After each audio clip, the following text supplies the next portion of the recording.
If you're a new notary and you're thinking about becoming a loan signing agent, here are some things that you need to take into consideration. First, the need for notary signing agents is going to fluctuate with the housing market. If the housing market is doing really well, then the need for notaries will be higher. And of course, the opposite is true.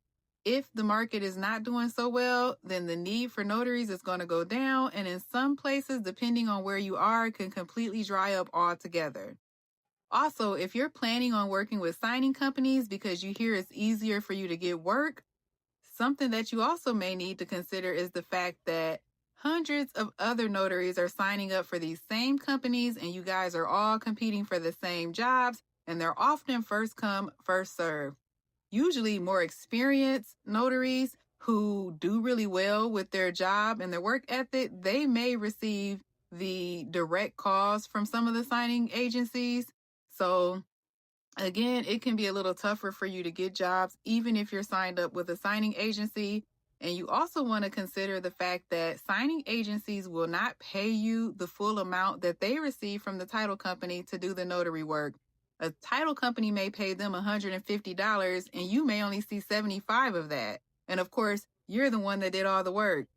Something else that you want to consider about the pay is with a signing company, it can take anywhere from 30 to 60 days before you're paid for a job, often depending on when the loan closes.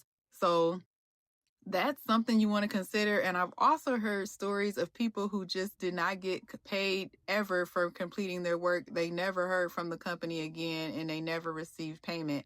So unfortunately, there are some bad stories out there with working with signing companies.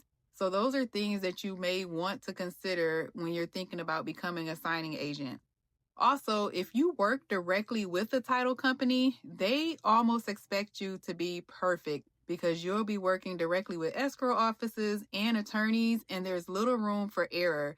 Any mistake that you make as a notary can cause you to get blacklisted because it will cause a delay in funding. Therefore, the title company may not ever want to work with you again. And then depending on their relationships, they may tell other companies not to work with you. So those are all things that they don't really talk about when it comes to being a loan signing agent, but those are true stories. So you guys may want to take all of that into consideration as well. Again, there are great opportunities out there for signing agents, but there also are things that you guys need to know on the other side. So that's what the purpose of this video was, just to give you guys some things to think about. If you guys have any questions, drop them in the comments. Otherwise, take care, and I hope you guys like and subscribe.